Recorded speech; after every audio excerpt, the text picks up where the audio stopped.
Mabora can answer that one if he's already in. Okay. Just my kind request, because I really got this message very late yesterday. So I thought if there's any space, I would be very grateful. But if there is, yeah, only, yeah. I don't want to put any stress on you guys. Good morning, Professor Duda. Morning. Good morning, Professor Molo. Your time is on. You can start your presentation. Thank you.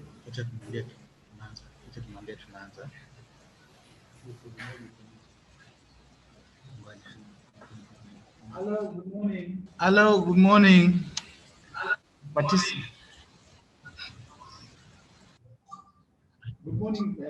Good morning, participants. We are starting our session. Professor Mabora will be joining us later. So I will stand in for him. I can see our keynote speaker is in. That Professor George Amolo. But I would request Dr. Margaret Samiji for us with the word of prayer. Dr. Samiji? Thank you. Let's pray. Please. Let's pray. Please. Our dear Heavenly Father, we thank you so much for another day you came to us. We ask that to be with us at this particular session and guide everybody who's going to give a presentation, and all resolutions which will be made from this particular day be granted unto you. We pray this in Jesus' name, amen. Thank you, amen. Now, Professor George Amolo is our speaker this morning, our first speaker. Is our speaker this morning. His keynote address. And the Professor Molo is professor in the Technical University of Kenya, School of Physics and Earth Sciences. Professor Amolo has a Bachelor of Science from Moi University, MSc also from the same university, a PhD in materials science from South Africa. He's a third alumni, and his interests are in materials for solar energy conversion, machine learning, material science and technology.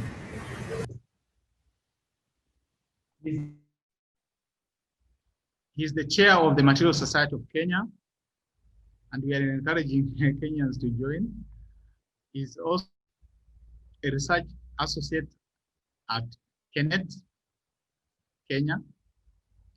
He's a member of MRS, that is the global MRS. He reviews for several journals. He's the editor of the African Physics newsletter representing East Africa. He has published widely, and he has several engagements.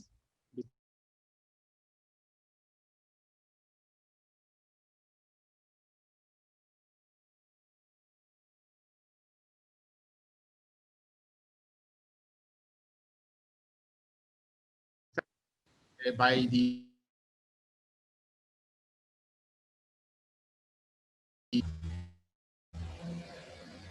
and he's also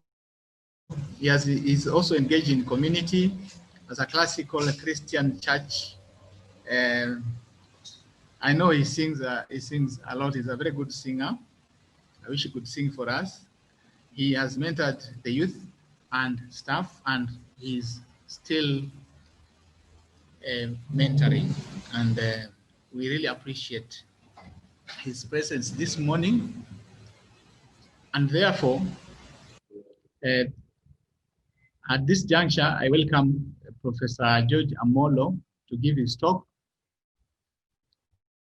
entitled Modeling to Support Material Science for Energy Conversion. Karibu, Professor Amolo. I hope I've introduced you well, but in case there's anything I've left out, you can please top up. Karibu, Prof. Hello and good morning. Can you hear me? Yes, we can hear you. Okay, thank you. Thank you for the nice introduction. Just a small correction. I did my MSc in University of Nairobi. Not Moi University of Nairobi. I am very pleased to be here to give this talk. I was also invited, I think in 2018, for Msseesa talk that was in Chiromo. Those times, I think it was face-to-face because there were no challenges like we are having now. So that is my affiliation, and that's my email address. In case you need to contact me, you're welcome to do that. We also have the address there for our group in TUK. You can check it out and see what we are doing. We have not updated it of late. So this is the outline of my talk. This talk is also meant to provide information about what is happening in Kenya on materials modeling. And it's quite useful because we now have a larger community in materials modeling than we had in 2007, 2008 when we were starting up. So there are sections where I will go very quickly because you can also read, and there are sections where I will slow down maybe to say a couple of things. This is the proposed outline of my talk. It is not explicit because there are things that are also mentioned there that are not captured in these broad points. So you will kindly bear with me. I will try to explain what the role is, what it takes to obtain meaningful results. And the reason is we are encouraging graduate students, senior undergraduate, final year undergraduate, MSc, PhD, and postdoc students to come into this field. Reasons being that we need to complement the few groups that are doing experimental research in Kenya that need our support. When I remember the days in University of Nairobi, is almost 30 years ago, we had the facilities, but we needed support. Okay, I'm saying this in retrospect. I think we'll have done much more if we had support from people who are doing theory or modeling. Then I'll tell you something about resources and codes, where we get these resources to do calculations. Some calculations can be heavy, especially the ones that have to do with surfaces. When we're talking about solar cells and devices, there's a lot of interface physics. And that is very heavy in terms of calculations. Then I will go to, I will give a flavor, an overview of what we have worked on and what we are working on now. I will give some recommendations and acknowledgement. So we know material science is multidisciplinary. It involves a lot of fundamental science, including computer science. Output from material science and other sciences touches all aspects of our lives. And I think we all know that. So while modeling can be predictive, I think it is my opinion that the highest impact is made when we combine um, the modeling and experimental work. And the reason being that when we do this, we actually enrich the science. There are aspects um, of science, interest in physics and science and engineering in general, that will only come out from modeling. But having said that, also I can also inform you confidently that we can use data, good data from experiments to do a lot of predicting work. And the kind of modeling that we do will at times fit very well between the theory and credible independent data. I'm talking about credible because at times there are errors with experimental work, and modeling can help you just as much as at times modeling also needs a lot of correct interpretation. We'll see that. We also development of capacity through training of students and faculty will help us to get more partners outside academia. And that has been lacking for years. We've been talking about industry academia link for over 30 years. Then as skills development to handle some of the things that we are doing now is we are studying all materials whose properties we know very well. And by doing that, we get energy, we get the knowledge we get the knowledge to study new and emerging materials. Okay, the focus currently being on energy conversion, but there are many other areas that I will also tell you about. Okay, this is important. At times we have, there's this notion that you can come in quickly to do modeling and they go out very quickly with the results and the publication. It is not true. It is not true. What is true is that you can do modeling mechanically. That means that you can do work without understanding what is going on. And that we are really trying to discourage. Because especially because we want that if you come into this field and you are a graduate student and a young faculty, you want to be well trained and things like that. And that's why I say that you need a good background in quantum chemistry, physics, or physics, or both, solid state physics and chemistry. You must be computer literate. You must have a lot of, not a lot, quite some computer knowledge, at least average and above. There's a lot of graphing when we're looking at trends and trying to draw structures. You also need basic programming skills. Then planning, a lot of planning is needed. The problem choice and understanding is important because it helps you to really appreciate and look around the problem that you're doing. You also need focus and time. I just have said that some people imagine that you can come quickly and go out quickly. There's a lot of publications that come from materials modeling or modeling in general. But we try to very much to encourage our students to ensure that whatever they are communicating as the correct science and is full of information. It's not just publishing for the sake of it. That we really try to discourage. So I'll show you later that there are several groups that are coming up in the country. That is the message that we are spreading to all of them. It's interesting that most of those groups, a lot of those group members came from the group that started in Eldoret.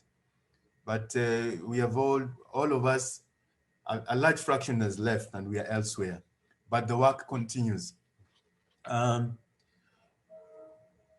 We use ab initio calculations using density functional theory.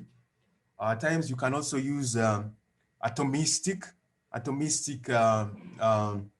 approaches. In atomistic approaches, you take a particular structure and you move around the atoms until you have a minimum energy. But they need correct interpretation. And that's why I'm saying that you need to be grounded in quantum mechanics or quantum physics or chemistry. For instance, it is known that density functional theory, for instance, underestimates the band gap. And at times it gives incorrect magnetic ordering. Okay, but density functional theory is very good when you're looking at structure of materials, most of the time in organic. It will give you excellent results. It will give you results that reproduce independent experimental work, even to within 1%. So that's good news. But there are also areas where it doesn't do very well. Where do we get our resources? Most of our resources in Kenya come from the Center for High Performance Computing. We are lucky that Kenya is part of the Square Kilometer Array, where we have, I think, 9 African countries, some in West Africa, most of them in Southern Africa, that have access to these resources. Kenyans, private investigators in Kenya, the PIs, have 24/7 access to these resources. But you pay in the sense that you have to give an account every 6 months of how your graduate students are using the facilities, how many publications that you've made, what conferences, local or international, that you've attended, and the impact that you're having on your community. Industry in South Africa uses these resources. They pay 0.42 rands per hour. So every time we get an account of how many resources that we have, how much resources that we have used, they convert our computing hours to the rand equivalent. So that if you use 1 million hours, you will pay 420,000 rands, approximately just maybe less than 4.2 million Kenya shillings. There are also other resources through collaboration in Europe and Asia. In Europe has really supported us through the assessment, African School on Electronic Structure Methods and Applications. In Asia, we've had groups in India and Japan who have really supported us. The following are the resources that we use. Quantum Espresso, very common. Quantum Espresso is common because of ICTP. ICTP put in a lot of money to try and help us from 2008 until now. Quantum Espresso is General Public License, GPL. We have Yambo.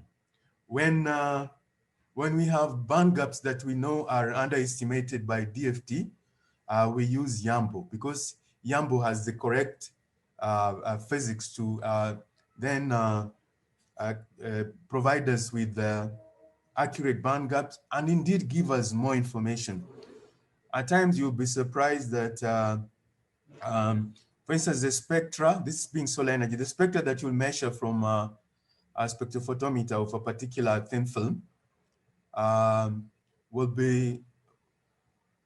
will have extra features when you make the calculations. And that is extra information that we want our colleagues who are working in experimental work to have, because then you have all this information that will help you to enrich the science and maybe explain why you can't see these features experimentally. We as VASP is a commercial code. I was lucky to buy a license when I was in University of Eldoret through an acoustic grant. And because of my license, I'm able to use it. The members of my group and collaborators who work with me can also use it at the CHPC. We have Siesta. Siesta is also a code. It has different capabilities from Quantum Espresso. You can work with a slightly larger number of atoms. We have Quantum Monte Carlo. That's a casino code. It's also general public license. Siesta is general public license. Quantum Monte Carlo is a code that will use information from normal DFT to try and remove the approximation. There are a lot of implications on stochastic processes, that is statistics, to ensure that some of the approximations that you're making are made more accurate. That is the lay explanation that I can give on Quantum Espresso, but it uses information on top.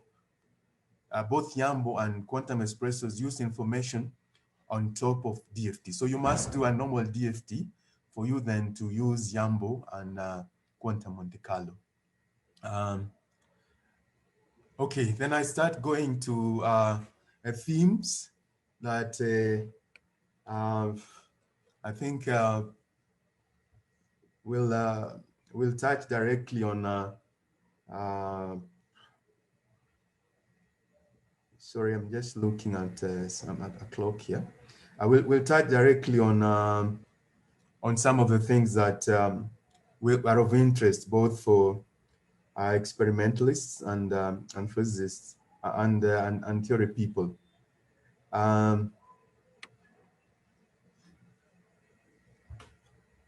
Okay, so the first one I'll look at, if you have a material that you want to use as part of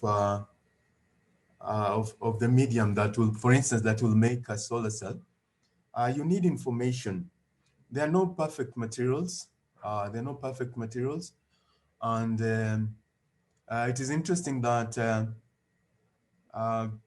you can also work on materials and induce defects in them, because that is what is real. Okay, people who come in to do calculations in as beginners will normally be given materials that are perfect or are pristine. We're assuming that they have no defects, but that is not true. You can have all sorts of defects. For instance, if you are depositing a film, there are lots of defects. We have a lot of point defects. We have voids. We have both point and extended defects. We have grain boundaries. Grain boundaries are extended defects, and we have metal or non-metal clusters. So by putting in defects in materials, we actually move as close as possible to reproduce or to simulate materials that you'll find in nature. Okay, so I chose TiO2. We all know about TiO2 and the applications that it has on for which it has been employed in various areas, maybe in solar cells or other materials. One of the reasons why we did this was that experiment was already saying that there were spectra that were being seen in the infrared absorption region. That already tells you that you're probably looking at small gaps, small band or pseudo gaps, and so the question was initially it was controversial. Groups were saying that this can be observed. Others were saying that it is not true. So this is now where modeling comes in, and you can then tell if it is true that we have features, spectral features that are associated with infrared absorption, and now modeling will tell you actually where it comes from. Then we have work for investigations of TiO2 phases and corundum TiO2O3 and the effects of doping. This work is partial results done by Lynette Allen. Lynette Allen is from University of Nairobi. University of Nairobi so far is the group in Kenya that has tried to make their graduate students and faculty interact with groups doing modeling. When I University of Eldoret, there were also, I think, 3 students who were sent there at that time, but they were there for a shorter time, 3 months. Lynette has been in our group for over, I think, a year. And then I'll also tell you, no, this is on bulk. I'll tell you something. I'll move away from solar energy related stuff. I'll tell you something about thermoelectric properties. This is the work of Miriam Chepkoech. She was a student in Eldoret, but then she went to University of the Witwatersrand, but the supervisor was still collaborated with us. Then I'll also tell you something on materials for hydrogen production, because remember, hydrogen also has been proposed as a source of energy. Okay, so here I'm giving you a spectra here. This is a spectra of anatase, a phase of TiO2. I want you to focus on the 2 vertical lines on the center. You can see they give you a normal band gap will be experimental will be 3.01 EV. Okay, but the moment you put in the moment we put in intrinsic defects, and here we are not even talking about impurities. Just assume that you have anatase and that we have intrinsic defects. Intrinsic defects means that the defects will either come from oxygen vacancies or interstitials, titanium vacancies or interstitials. And when we did that, you can actually see that we have features. Here we are from a oxygen Frankel. A Frankel defect is a interstitial vacancy pair. Because of a Frankel defect, you'll see features in the band gap. You can see in the red, that's that comes from oxygen 2p. And down at the bottom, still on the top figure, you can see the purple comes from titanium 3D. That is just touching the top part of the bottom of the valence band.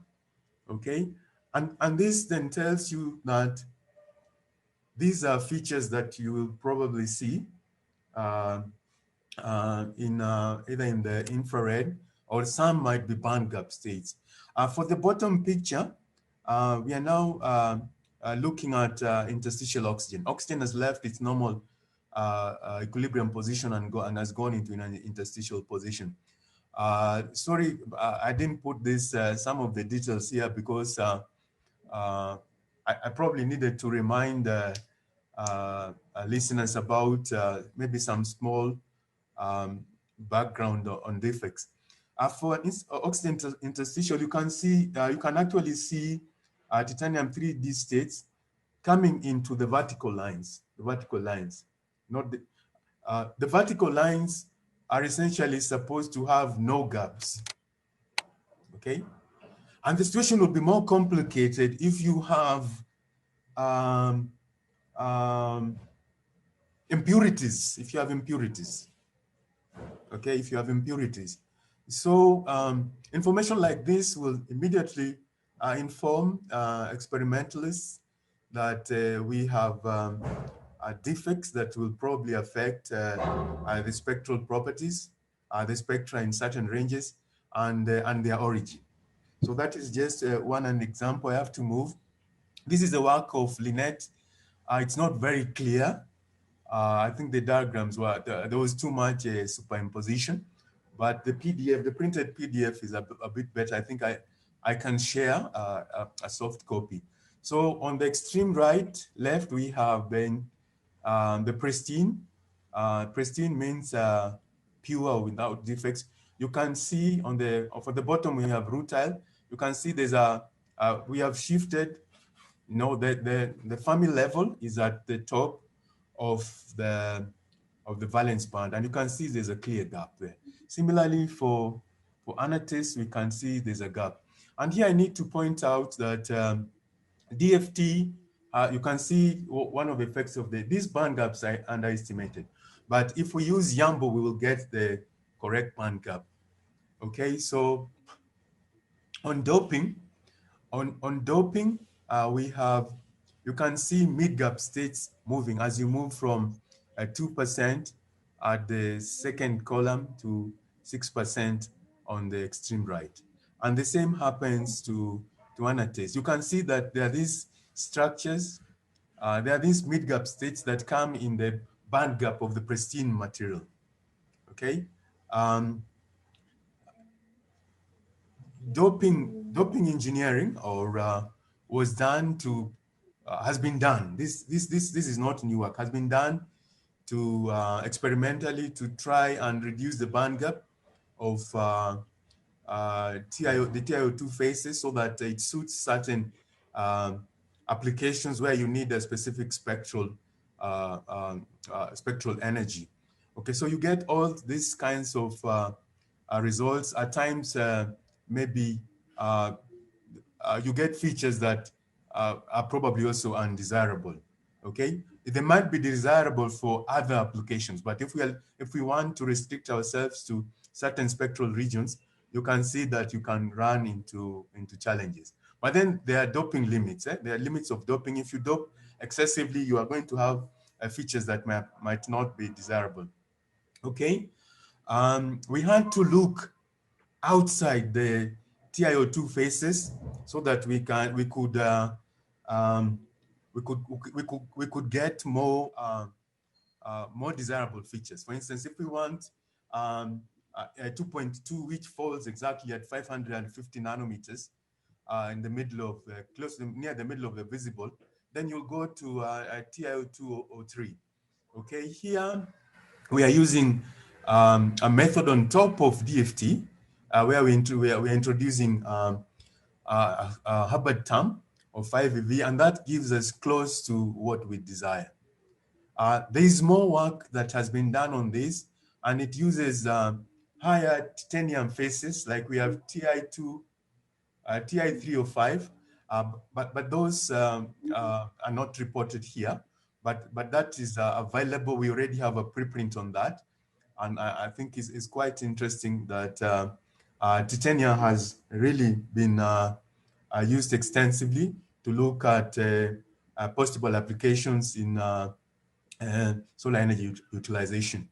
Okay, I've moved over to still on the bulk on thermoelectric properties.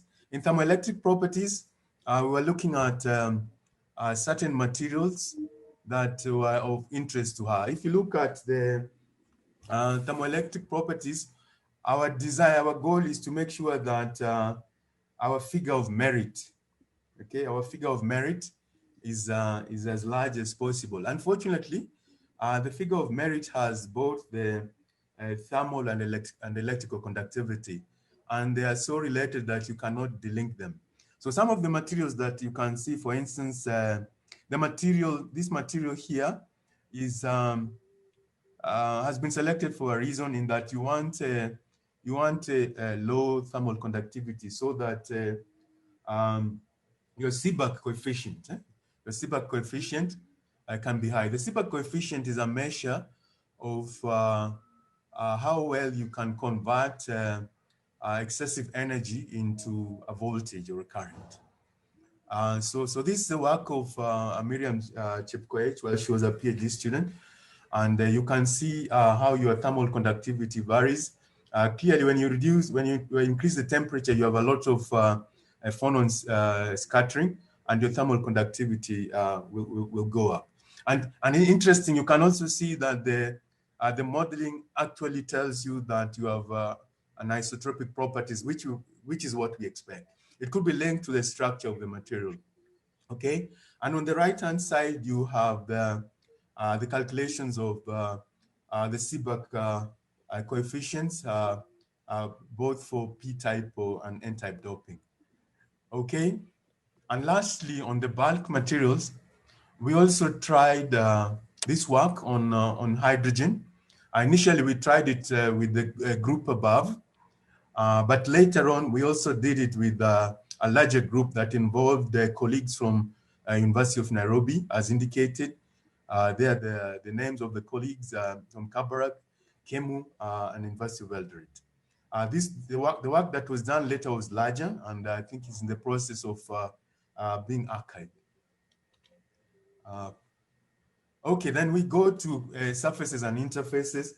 This is most interesting because of the kinds of devices that are created when we are looking at solar cells and even applications for water splitting to produce hydrogen and oxygen. Okay, here, this work was done using catechol, an organic material, and it was done on a particular surface. The choice of the surface is related to the fact that the 110 rutile surface is the most dominant surface. Okay, the initial goal was to understand how the band gap changes when you have a di-TiO2 interface. Interface physics, surface physics is most interesting, very much applicable in people doing electrochemistry and who have even small devices in electrochemistry. The only challenge here, and which is really feared, is the fact that creating surfaces and interfaces takes time. It can take you 6 months to get the correct surface and interface. And the reason being that we don't have access to the commercial software that is used by other groups. This is actually done by overlaying two surfaces, and you'll see that when I give you another, no, it's within here, and making sure that they are at a minimum energy potential. And if you bring any two surfaces close, you know that there are certain interactions that will take place. Let me not preempt, you'll just see them shortly. For instance, this is, on the left-hand side is 110 surface of rutile. I have just shown 1, 2, 3, 4. I have shown about 4 layers from the surface. And we know that in the surface, we have a lot of dangling bonds. So the surface, some people say that the surface is probably the biggest defect. In the surface, you have a lot of dangling bonds and uncoordinated bonds also. So it changes the physics. It changes the physics. Now, when you, I have not shown a large expanse because in the type of calculations that we do, we have a lot of periodicity. Okay, I can expand the left-hand side so that you have you can see a larger top to represent the surface.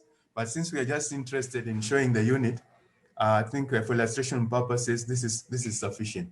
Then on the right-hand side, you have now this the case where you have brought in catechol, and you have left catechol on the surface and allowed the system to relax so that it attains the minimum energy position. Okay, such calculations can take weeks or even months just to get the relaxation. Okay, and that so that was what was done on this particular case. When we go to the other side, on the left-hand side, you can see the band gap there. I've just made a comment that the 4D should actually be a 3D. There was a problem with the labeling. On the left-hand side, you can see that there's something like a pseudo gap. On the right-hand side, you can see when you put catechol, you actually see the carbon orbital coming in there.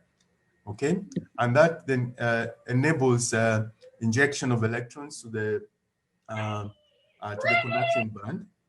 Okay, creating the di-TiO2 interface. Okay, and this is for the dye-synthesized solar cells. Okay, then I'll also tell you quickly about the work that we're doing on batteries. if you look at the top right, this is the interlaying of the graphene layer and the transition metal dichalcogenide. Professor Molo, Yes. your time is almost over. Yes, in the next 2 minutes, I'll be done. You. Thank you, Chair. Okay. I'll rush because the chair says that I have to finish, which is okay. If you bring the two structures close, you will see that you actually have Van der Waals interactions taking place. If you look at the top spectra, the one in purple, you can see that you have something that looks like the Lennard-Jones potential. And that only comes in when you turn on the Van der Waals interactions. If you use normal DFT, you get the red line, which tells you there's no interaction. The initial bits of this work appeared in that paper. This paper, it's open access, you can get it. Okay. Then we are creating batteries. We have these two layers. We try to intercalate them. With intercalation is to introduce ions in between the layers. We tried this with lithium, sodium, and potassium, looking at all possible sites, and that's what you get. This is what you get for the open circuit voltage. Okay, these calculations that have been done actually tell you and give you an estimate of the volume expansion. Some of you use batteries. You've seen your batteries expanding. In fact, the initial batteries, they will expand. They will expand after some time. It comes out very clearly in this calculation. So recommendations, I think we need to collaborate more strongly with doing groups with good experimental facilities. We need to identify flagship projects. I made this recommendation in the last Msseesa, but I've added that it's not only identification, we need to act upon them. But people coming into this area need to be trained, and any new, I recommend that new works should involve both applications. This talk is also about information about what is going on in the country. I need to inform you. Some of you already know that we have groups all over. We have a group in Kafuko. We have a group in Must. We have a group in Lupe. We have a group in Egerton, Kabarak, and MRSK, probably for those who are not aware, is also coming up very, very strongly. And we need participation from all groups. I may not have mentioned anybody. I'm probably looking at groups where we have people who are doing modeling, and as well as people who are doing experiments. We have a group in Moi and University of Eldoret, where I came from. We have a group in KU. The group in JKUAT and Dekut are very interesting because they're engineering groups. We want to attract this being multidisciplinary. I think it's important that we attract them. There's a lot of work they do on mechanical properties, on cutting, machining, and cutting and machining is dictated by the what I told you. DFT predicts very well bulk modulus, shear modulus, Young's modulus, and things like those. We have a group in TUK. These are the people who have funded us and people we are working on. We were working with so far. These are some of the students.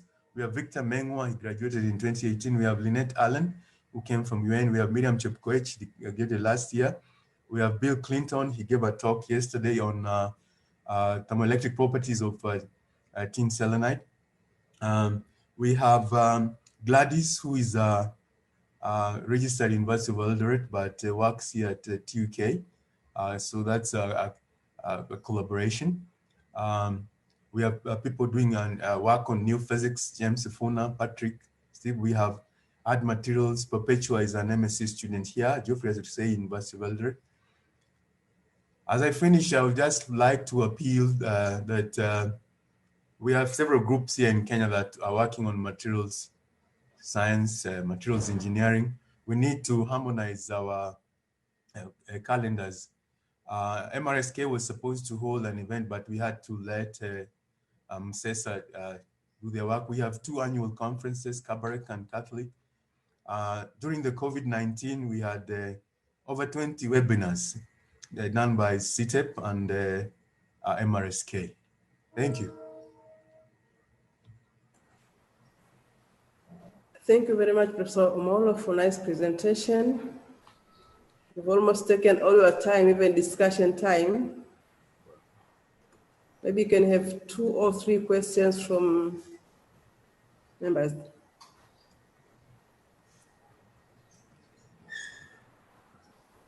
My apologies for taking very long. People who also have questions can write, can direct the questions to the email at the top.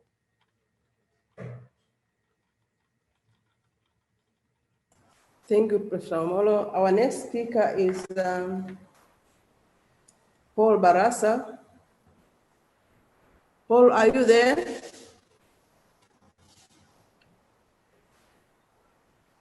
Our next presenter is Paul Barasa from University of Eldoret.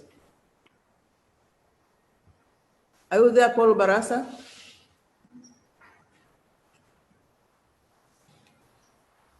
Paul Barasa Opicho?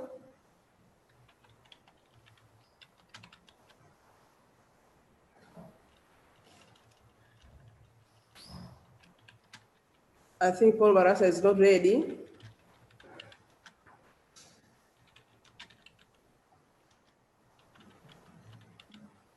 We go to the next speaker, who is Radol Martin Odundo, while Paul Barasa is preparing himself. Are you there, Radol? There. I'm there. Okay, welcome. You have 15 minutes. Thank you. You can start sharing your screen. Okay.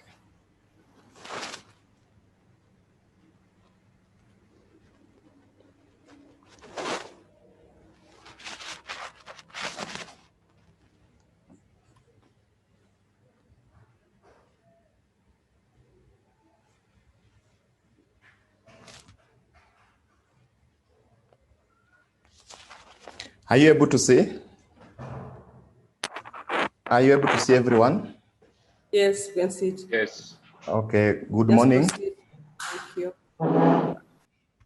So I'm Radol Martin Odundo. My supervisors are Dr. Mengwa from Alupe University College, Dr. Mapelu from University of Eldoret, Dr. Dennis Magero from Alupe University College, and Dr. Korir from Moi University. So we are working together. And the topic that I'm dealing with is copper, allowing copper for enhanced CO2 electroreduction and product selectivity. So I would want to say that at the moment, I'm at the proposal stage, so I'll just proceed and present what I had done on my proposal. So there's need for renewable energy, and as you can see, maybe from the table here, we are using around 73.5 non-renewable electricity, and the renewable where we have the hydroelectric power, wind power, biopower, solar is around 26%. So there's a need for maybe on how we can increase the renewable energy so that we can reduce maybe global warming. So in electroreduction, as coupled to renewable energy, CO2 can be converted to storable fuels and industrial chemicals. For example, the methane, we have ethylene, and maybe others, the hydrocarbons. So maybe on this diagram, you can see that maybe if you look at maybe our roads nowadays, we have a lot of cars, and they generate, when the fuel burns, they generate CO2. And we need to find a way of how we can reduce this CO2 in the environment. So I would wish that we look at this approach and see how we can reduce the rising concentration of the CO2 in the atmosphere. So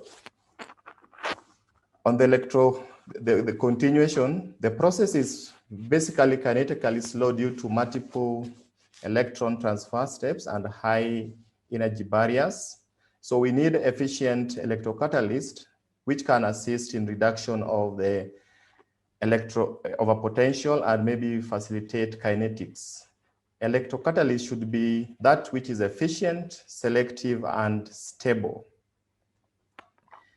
Now, copper proves to be one of the best metal electrocatalysts, which produces hydrocarbons with reasonable efficiency. But we find that the overpotential is a bit high, of around 1.0 volts. So, and again, selectivity of these hydrocarbons remains a question. So we are saying that if we try to alloy copper, we can assess and see how this can actually improve selectivity and also reduce the overpotential as well as Faraday efficiency compared to that of pure metals.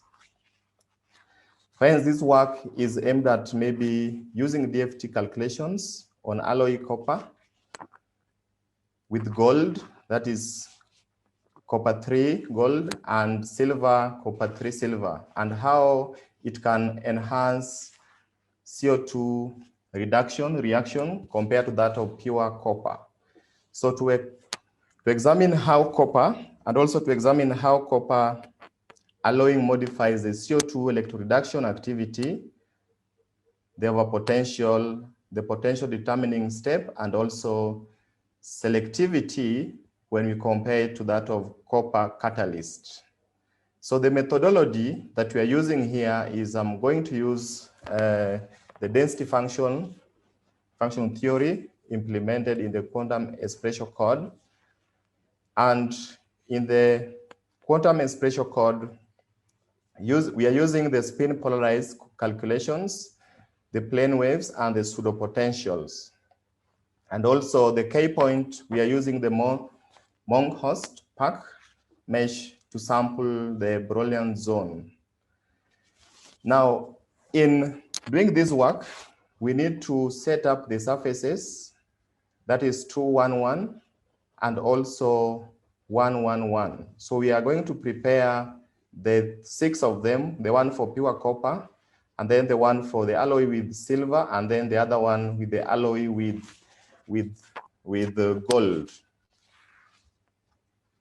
Then the results, these surfaces are going to be truncated from the bulk. So I'm going to do the bulk calculation, and I've done that. At the moment, I'm just preparing the surfaces, and it's a bit taking time, but I'm still working on them. I'm using the Material Studio in collaboration with Vesta.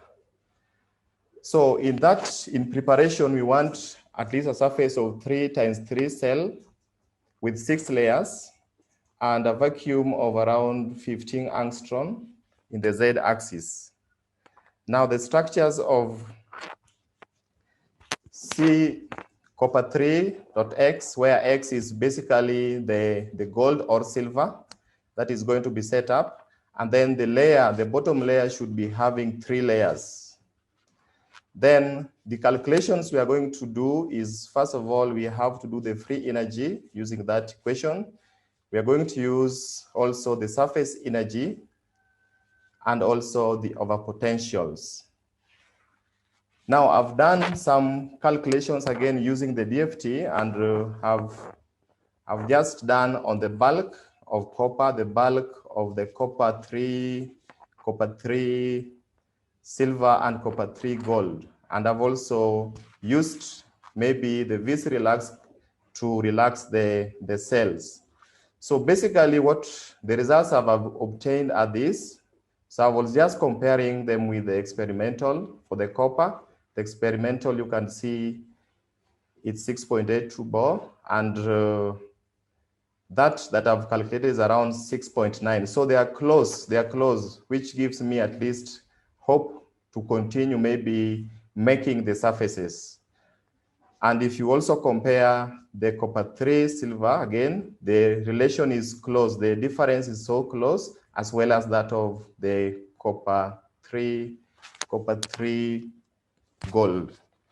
Then I've also done the convergence test for the K-point grid sampling of the Brownian zone. So the one for copper I've found to be the best that is working for me is 10 times 10 times 10. That of copper 3 silver is 8 times 8 times 8. And that of, again, gold is the same as that of silver. So I've not done much. After that, we are still working on the surfaces, and maybe other calculations I'll be able to give them later. Otherwise, I want to say thank you for listening to me. Thank you very much, Dr. Martin, for nice presentation. Thank you as well. Is Barasa there? Paul Barasa?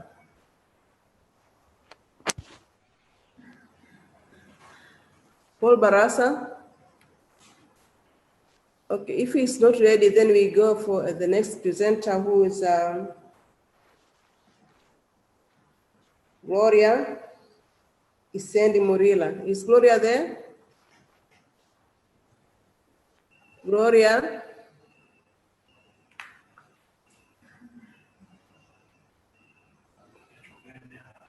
Gloria from University of Eldoret.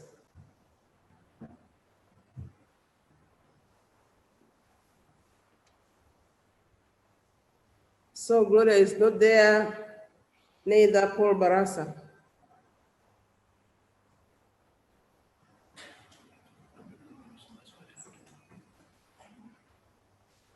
Okay, maybe we can go for discussion and questions for this particular session, because Gloria and and Paul Barasa are not in.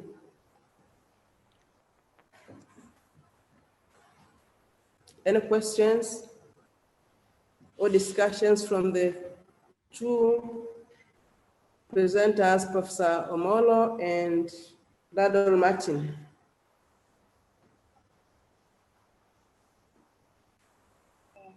Can you get a comment from maybe Professor Maburi? Do you know the students?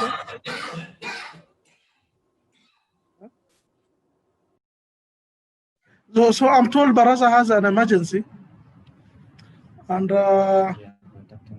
we're contacting Gloria. Gloria is being contacted. Is there another student in the program? No. Okay. Can we just maybe we can take a break and then we start early, just 10 minutes, as we sort out this. But then Professor Hamia had asked for a chance. If there are people who are absent, maybe if it's ready, you can just go ahead and present. Professor Hamia, are you there? Professor Hamia? Yeah, I'm there, Ndugu. Okay, fine. Sorry, I was teaching in the morning. I saw some messages, but I was teaching from 8 to 9. That's why I've come late. So I was told you asked to be given a chance. Huh? Are you ready? We can give you a chance. You present as a keynote, because it's for this conference is students who are presenting their results and proposals. But for a professor, okay, we consider as a keynote. So maybe we consider you as a keynote speaker. Please, I don't know whether. Ready? Yeah, hello? I can't hear you, sir. Hello? Yeah, I can hear you. Yes, saying, can you hear me? Yeah, I'm saying, are you? Yes, I'm saying, are you ready so that we can give you this chance to present? Yes, I'm ready already. I'm just switching on my computer and putting up my PowerPoint. If you can give me a few minutes only. And then, can you email the chair of the session, Samiji, your brief profile, so that you can introduce you well. You have it already ready? Okay, I can. Ndugu Odari has my profile from previous, but I'll quickly send it to him, Dr. Odari. Dr. Daria, send it immediately so that Dr. Samiji can have it. Huh? Okay, so let me log into my computer and get started, sir. Right. So participants, let's give some time, a bit, 1, 2, 3 minutes, so that he is ready as we work out of that. While we're waiting for Professor Amir to be ready, if there are any questions for Professor Molo or Mr. Radul Martin, then we can proceed. Professor Mabora? Samiji, how are you? What's next? Just check email for the profile for Professor Hamir. Okay. And then Professor Hamir, are you ready? So just Professor Hamir, are you ready? Yes, we can hear you. Can I introduce you, Professor Amir? Okay, so I need to share my screen now. Yeah, just a moment. Okay, share screen. I'm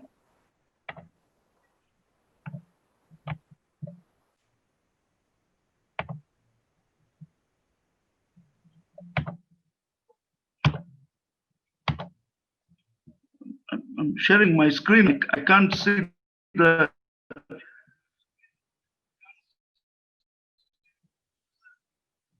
Okay, no. Prof, just a moment. I'm just trying to share my screen. Yes, yes. Email your presentation to Odari. Email my email your presentation to Odari, and then we can present it from this side. We can project it from this side. Please. To Odari, yeah? Yes, okay. Yes. Let me just email it to. When I go to your profile, can I introduce you, Professor Amir?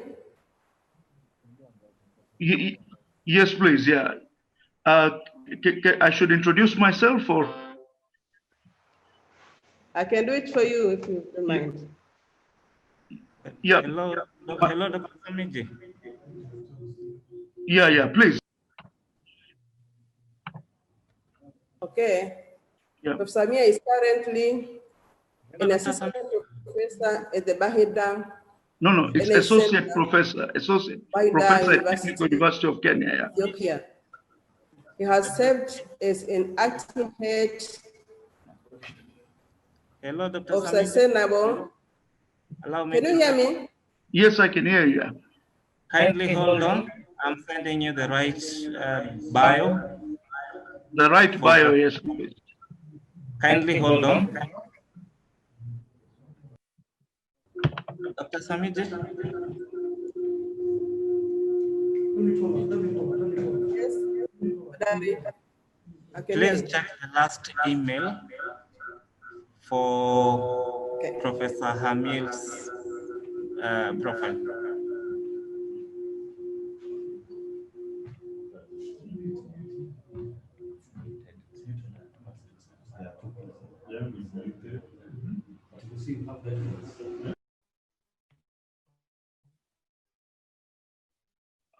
I've already sent the email.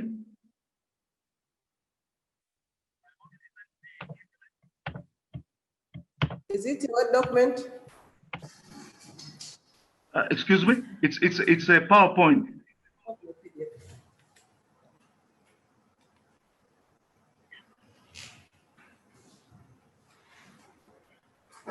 Okay, I have it now.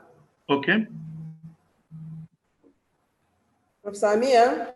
Yes, can you hear me? Obtained his PhD in 2010 in aerospace engineering from Georgia Institute of Technology, United States of America.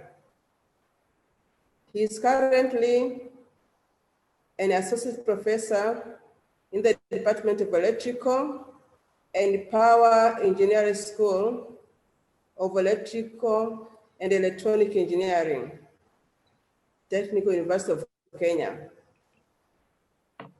He has been involved in teaching undergraduate courses in aerospace engineering, such as gas dynamic and jet propulsion, finite elemental analysis, aerodynamics, electrical engineering principles. He has been actively involved in developing collaborative frameworks with international institutions such as Stellenbosch University and University of Victoria in South Africa in the area of UAV design for wildlife poaching application.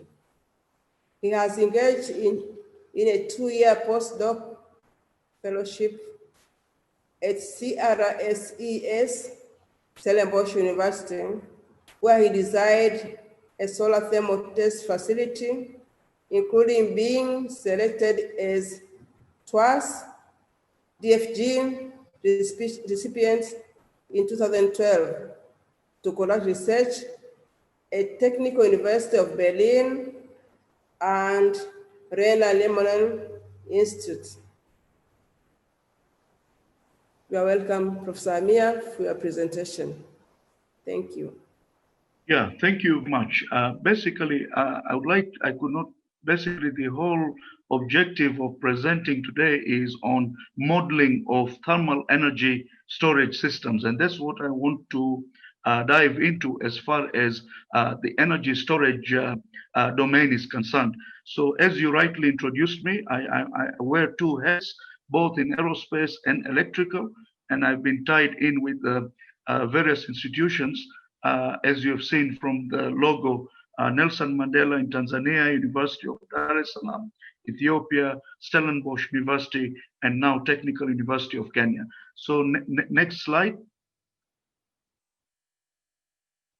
Okay, so one of the challenges when you're looking at energy storage, first thing is we have to define what energy storage is. Energy storage is the ability for all this ability to store energy from a plethora of different technologies, from batteries, fuel cells, flywheels, thermal energy storage, and also to be able to release it on demand.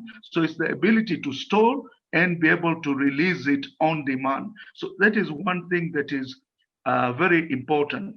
Now, what is currently the issue is when people are comparing solar PV, large-scale PV with battery storage versus large-scale solar thermal with CSP with thermal energy storage. How do you compare the two in terms of effectiveness? Some people want to even delve into the discussion of using CSP as a base load with thermal energy storage and to try to make that comparison. So that's what charged up this modeling process.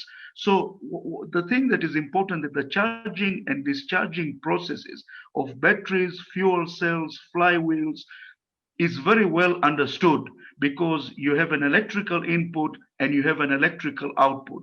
Efficiency is desired output over required input. So that's basically you have an electrical output, electrical input. But what happens when you are dealing with thermal energy storage systems? Your input is thermal, like if you have a parabolic collector or if you have a heliostat, your input is thermal, but your output is electrical. So how can you compare it? How can you have an electrical to electrical comparison? And basically, this is exactly what I'm trying to show is you can have your input in a battery, you are charging it from a source.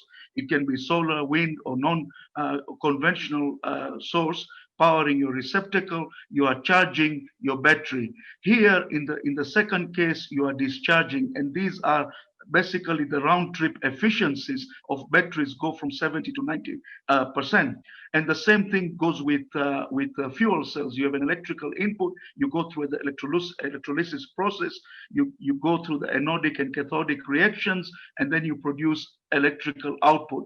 And of course, this number is now in the 40%. So that was just a range being given. But what is important, there's an electrical input and there's an electrical output. So what I'm driving now is to come up with a storage efficiency. Can you go back to the other slide, please? Previous slide, yeah. So basically what I'm trying to come up now is with a storage efficiency to replace the round trip efficiency.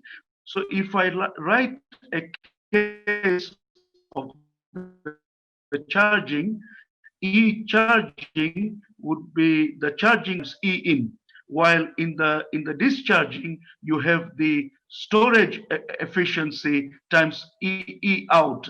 And then if you compare the two, you will see that the storage efficiency is just energy out with storage divided by energy out no storage. So basically here you have the charging efficiency times the storage efficiency, and then you have here only the storage efficiency, because here you're only charging. So you're having eta S, eta D, and eta charging, and here also you are having. So basically what ends up happening is when you divide the two ratios, E out over E in, it becomes only a storage efficiency. And that is how we tweaked the round trip efficiency formulation. Can you go to the next slide, please? Hello?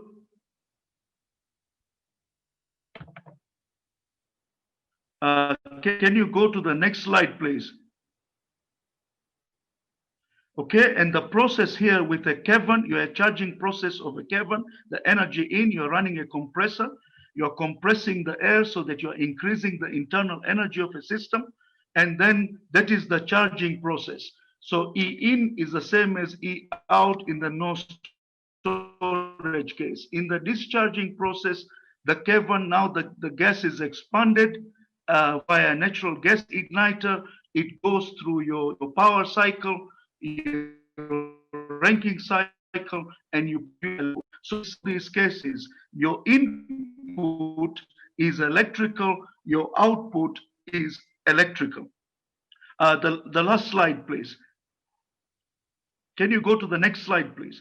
Okay, and the same here with a flywheel. You're having, if you can go one step before, please. One slide before, please. Okay, even with the flywheel, a generator and motor are the same thing, just the direction in which energy is being delivered. So here you are charging a motor, you are spinning a flywheel. So that is now, and then in the discharging process, the flywheel has a rotational moment of inertia, which runs a generator, and your output is electrical. Your input is electrical, your output is electrical. Can we go to the final slide? The next slide, please. Yeah, so now if we come to, previous one, please. Just one slide before, please. Yeah, now if you look at this system here, you can click, the next slide after this, please, Victor.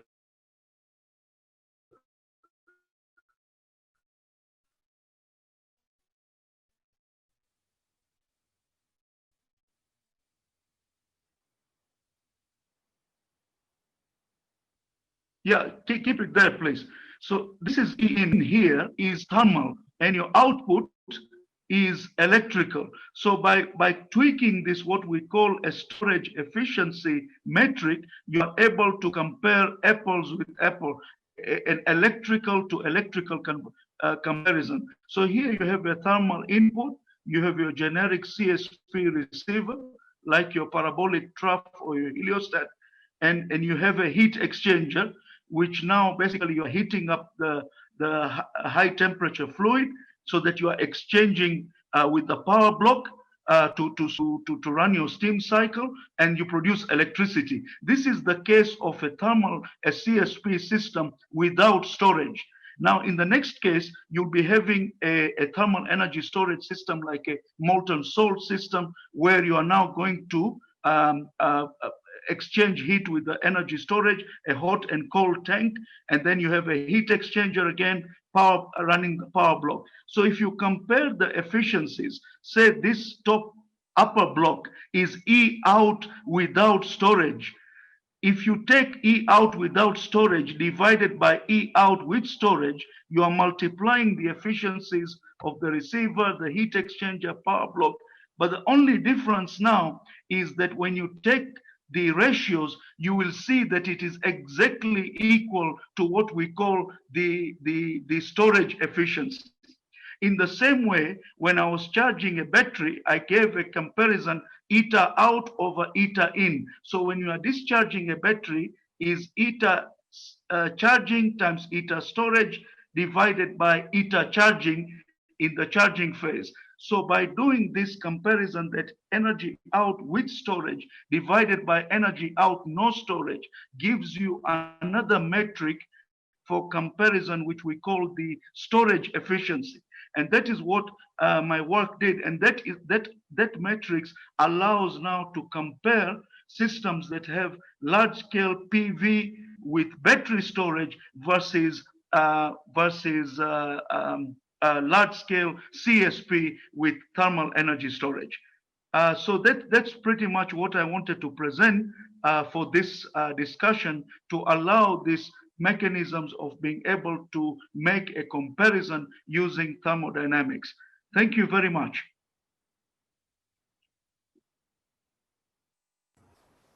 Thank you very much, Professor Amir, for nice presentation. We can now have discussion or questions to Professor Amir, Professor Molo, and Dadul Martin, because Paul Barasa and Goria were not around.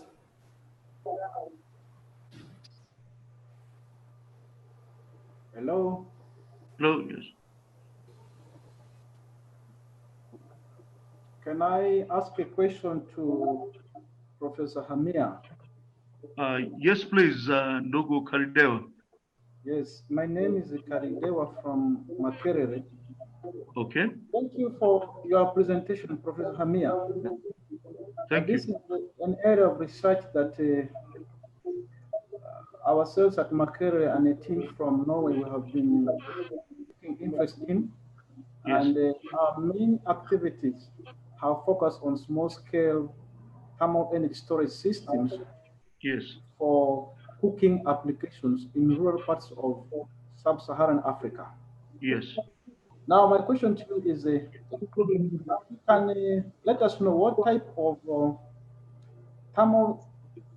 heat transfer fluids you are using in charging the storage systems, and okay. typically how long it takes to charge your kind of storage systems. Thank you. Okay. Yeah, thank you very much, Karidewa. Basically, this particular exercise that I did in South Africa was more on a modeling perspective, which would have led to the development of a molten salt research facility. So what you are saying is a very good question. And the HTFs I'm using, the high temperature, mostly on the synthetic oils. Right?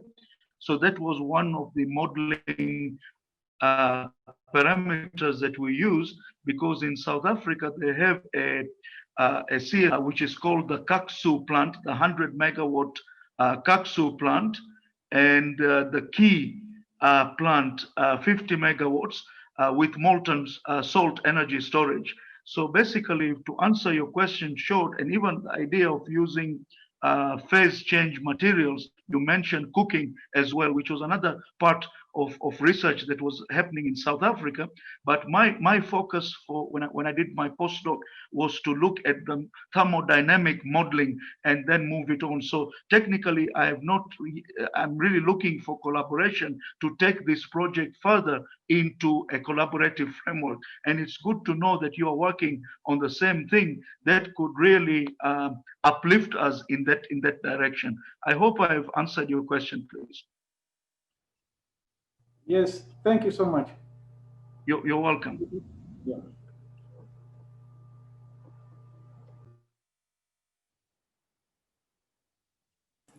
Thank you very much for everybody who presented this particular session.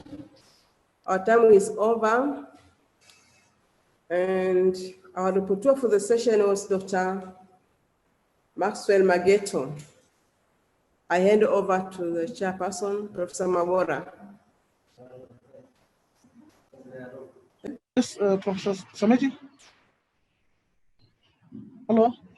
So we still have 5 minutes, Chair. We still have five minutes. So if there are no questions, I think we can let's go for break and then we come back for Still the have next 15 session. minutes. So if there are more questions to Professor Hamia, Professor Molo, and Dr. Martin, then we can proceed. Thank you so much. 25. We're coming back at 10. Okay. Okay, fine. If there are no questions, then thank you very much all for this session. I really want to thank the chair of the session, Dr. Margaret Samiji, and Dr. Maxwell Mageto for managing this session.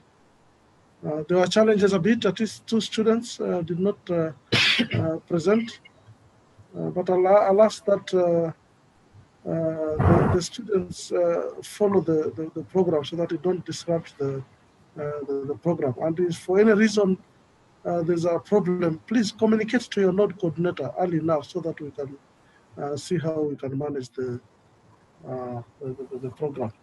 So our next session will begin at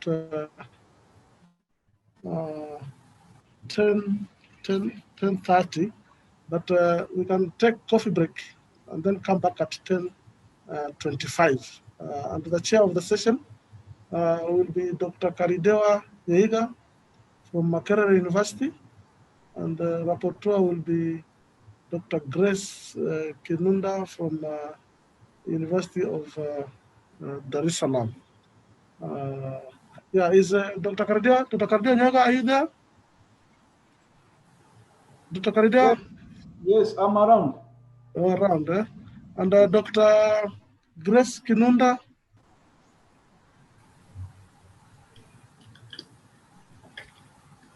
Dr. Grace Kinunda? I can take her turn if we won't show up. Okay, fine. So within this break, just get in touch with her. And if there are challenges, please let us know so that we can have someone else take her place. Okay, thank you very much. So let's meet at 10:25. Thank you. Bye.